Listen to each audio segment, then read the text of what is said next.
Welcome dear students. लीची पर ये आपका दूसरा वीडियो लेक्चर है जो कि मैन्योर्स एंड फर्टिलाइजर्स पर है कि लीची के पौधे में खाद एवं उर्वरक को कब किस समय पर और किस तरीके से और उर्वरकों को किस मात्रा में लीची तक पहुंचाया जाए। तो पहला जो वीडियो लेक्चर था वो आपका वाटर मैनेजमेंट और इरिगेशन पे था, जिसमें ये बताया गया था कि पौधे में पानी किस स्तर तक दिया जाए, जल का प्रबंध किस स्तर से किया जाए। तो उन सब को बताने के बाद लीची पर ये दूसरा वीडियो लेक्चर है जो कि खाद एवं उर्वरक को देने की विधियों पर है कि मैन्योर्स एंड फर्टिलाइजर किस तरीके से उनको दिया जाए। अब तक जितने वीडियो लेक्चर्स आपको प्रोवाइड किए गए हैं, मुझे ऐसा लगता है कि कम से कम हम 100 से ज़्यादा वीडियो आपको 6 महीनों के दौरान दे चुके होंगे। और लीची को ख़त्म करने के बाद हम आपको पाइनएप्पल पढ़ाएंगे और कुछ सिट्रस के 1 से 2 वीडियो आपको हम देंगे। नींबू के कल हमने नींबू पर आपको वीडियो दिया था कि एक पौधे को हमने आपको बताया था कि जिसमें प्रॉपर ट्रेनिंग और प्रूनिंग नहीं हो रही है तो उस पौधे का क्या हाल हो गया। मैंने बताया था ना, virtual overview of citrus plant. कल हमने एक वीडियो आपको दिया था, आप अपने एलएमएस अकाउंट पे जाके उस वीडियो को ज़रूर देखना, जिससे आपको ये स्थिति स्पष्ट होगी कि यदि हम किसी प्लांट की प्रॉपर ट्रेनिंग एंड प्रूनिंग ना करें तो उस पौधे के स्वास्थ्य पर क्या प्रभाव पड़ता है। आपको कल हमने उस सिट्रस के प्लांट पर यह भी बताया था कि उसमें एक डाइवेक रोग लग रहा है, उसमें एंथ्रेक्नोज भी लग रहा है, पौधे के इंटरनल बार्क बिल्कुल ख़त्म हो रहे हैं, टिश्यूज डैमेज हो रहे हैं, और उस पर जो क्रीपिंग बेल है, बेल का मतलब समझते हो, जैसे स्पॉन्ज गार्ड तोरई की, कुंदरू की, वो बेल परजीवी बेलें भी उस पर अपना आश्रय बना रही हैं। और जब परजीवी बेलें अपना आश्रय बना रही थी उस पर, तो उन आश्रय के कारण भी पत्तियां कुछ रिंकल्ड हो रही थी और पौधे की बढ़वार रुक रही थी। इसको इसलिए मैंने बताया कि वो काफ़ी इंटरेस्टिंग वीडियो है, उसको आप ज़रूर देखें। अब हम लीची में खाद और उर्वरक कैसे दिए जाते हैं, किस अनुपात में दिए जाते हैं, हम उनकी बात करेंगे। द न्यूट्रिएंट रिक्वायरमेंट्स ऑफ लीची आर वेरी हाई। जो पोषक तत्वों की आवश्यकता है लीची में वो बहुत हाई है। और हाई हो भी क्यों ना, क्योंकि लीची गुणों से भरी हुई होती है, उसमें न्यूट्रिएंट्स बहुत अच्छी मात्रा में विद्यमान होते हैं। और जब किसी फसल में न्यूट्रिएंट्स अच्छी मात्रा में विद्यमान होंगे तो जाहिर सी बात है वो पोषक तत्वों को उतने ही मात्रा में अवशोषित करेगी। तो द न्यूट्रिएंट रिक्वायरमेंट ऑफ लीची आर वेरी हाई। तो जो पोषक तत्वों की जो आवश्यकता है लीची के पौधे में वो बहुत ज़्यादा है। Apart from the requirement of, आवश्यकता के बावजूद, नाइट्रोजन, फास्फोरस और potash which contributes to profuse vegetative growth and flower initiation. एक एक लाइन को मैं समझाता हुआ चला जाऊंगा जिससे किसी भी तरीके का कोई कंफ्यूजन ना आए। नाइट्रोजन, फास्फोरस और जो पोटास हैं वो योगदान देते हैं पौधे के वानस्पतिक वृद्धि और फ्लावर इनिशिएशन का मतलब होता है उसके पुष्पन दर को बढ़ाने में, फ्लावरिंग रेट को बढ़ाने में। Micronutrients such as calcium, magnesium, zinc, boron and copper play an important role in flowering and fruiting। Nitrogen, phosphorus, potash के अलावा कुछ सेकेंडरी एलिमेंट्स भी हैं, जैसे आपका कैल्शियम हो गया, मैग्नीशियम हो गया, जिंक हो गया, बोरॉन हो गया, कॉपर हो गया। ये सब एलिमेंट्स भी बहुत ही उम्दा योगदान देते हैं फ्रूटिंग और फ्लावरिंग में। फलन और पुष्पन जब हमारा होता है, फ्लावरिंग एंड फ्रूटिंग, इसमें ये सेकेंडरी एलिमेंट्स का भी एक बहुत बड़ा रोल होता है। In India litchi is grown mostly in the fertile belt and hence very little or no fertiliser is giving. Bharat में जो लीची पैदा होती है, आपको पता है कि लगभग 50% से ज़्यादा लीची प्रोड्यूस अगर कोई करता है भारत में तो वो राज्य है बिहार। ये क्वेश्चन बहुत पूछा जाता है कि लीची उत्पादक राज्य कौन सा है भारत में, तो आपको आंख बंद करके कुछ नहीं सोचना, केवल बिहार पे लगा देना है। तो इन India litchi is grown mostly in fertile belt. जो उर्वरक बेल्ट होती है गंगा यमुना के क्षेत्र के साथ में, वहाँ जो है लीची को पैदा किया जाता है, पर ऐसा कुछ आवश्यक नहीं है कि अगर ये बेल्ट नहीं होगी तो हम लीची को पैदा नहीं कर सकते। लीची बिना फर्टिलाइज़र और बिना फर्टाइल सॉइल्स में भी अपने आप को सर्वाइव कर लेती है। हाउएवर, जबकि soil analysis should be done, जो सॉइल की एनालिसिस की गई है वो इस तरीके से की गई है कि क्या एग्जैक्ट डोज फर्टिलाइज़र का है।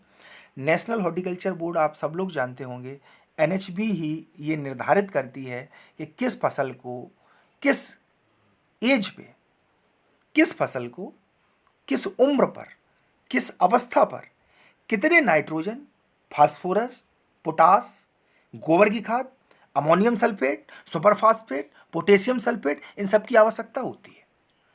तो नेशनल हॉर्टिकल्चर बोर्ड की रिकमेंडेशन को कंपाइल करने के बाद मैं ये डाटा आपके सामने प्रस्तुत कर रहा हूँ कि अगर लीची की उम्र इतनी है तो उसको कितनी हमको गोबर की खाद देनी है, कितनी अमोनियम सल्फेट देनी है, कितनी सुपरफास्फेट देनी है, कितनी पोटेशियम सल्फेट देनी है, ये सब चीज़ों को हम आपके सामने बताएंगे। तो जो नेशनल हॉर्टिकल्चर बोर्ड की जो संस्तुत है वो ये है कि recommended doses of fertilizer for getting optimum yield is. सबसे पहले है आपकी मैन्योर्स एंड फर्टिलाइजर्स, कौन कौन सी खादें हमको देनी है। सबसे पहले वेल डिकम्पोज, मतलब बहुत अच्छी पकी हुई गोबर की खाद। पकी हुई ही हमेशा क्यों कहा जाता है कि गोबर की खाद वेल डिकम्पोज होनी चाहिए, पकी हुई होनी चाहिए? उसका कारण ये होता है कि जब गोबर की खाद कुछ समय पुरानी हो जाती है तो उसमें डिकम्पोजिशन हो जाता है, अपघटन हो जाता है, और जो सूक्ष्म जीवाणु होते हैं, सूक्ष्म जीवाणु उस गोबर के अंदर अपनी पूरी जीवन प्रक्रिया को संपन्न करते हैं। उसमें उनकी विष्ठा, उसमें उनकी फर्टिलिटी, उसमें उनका पूरा जीवन चक्र चलता है। तो गोबर की खाद अपने आप में एक पोषक तत्वों से भरी हुई हो जाती है। जैसे आपने देखा होगा वर्मी कंपोस्ट में भी हम गोबर की खाद डाल के नीचे केंचुए डालते हैं, फिर ऊपर की धरातल में पानी डालते हैं। तो केंचुए किसको खाते हैं? केंचुए, हम जो लोग खाना खाते हैं वो कोई केंचुए नहीं खाते, केंचुए उसी गोबर को खाते हैं, और गोबर को खाने के बाद अपनी जो विष्ठा करते हैं वही तो वर्मी कंपोस्ट है। और अगर हम पकी हुई गोबर की खाद को खेत में न डालकर कच्ची गोबर की खाद डालें तो ये समझ लेना उस कच्ची गोबर की खाद में दीमक का प्रभाव बहुत बढ़ेगा। उसमें डिकम्पोजिशन कतई होगा ही नहीं, सूक्ष्म जीवाणु विद्यमान नहीं होंगे, दीमक की बढ़वार हो जाएगी और फसल करना मुश्किल हो जाएगा। इसीलिए हर बार कहा जाता है कि वेल डिकम्पोज्ड F/M, पूरी हुई, पकी हुई, पूरी अपघटित खाद जो हो उसको गोबर की खाद। 10 से प्लांटिंग ईयर, जब एज 10 साल की हो तब मैच्योर ट्री को हम कितना देंगे? 60 किलोग्राम। कितना देंगे? बहुत मैच्योर प्लांट है जिसकी 10 साल उम्र हो चुकी है, उसको हम 60 किलोग्राम गोबर की खाद देंगे। अगर कोई पौधा 10 साल का है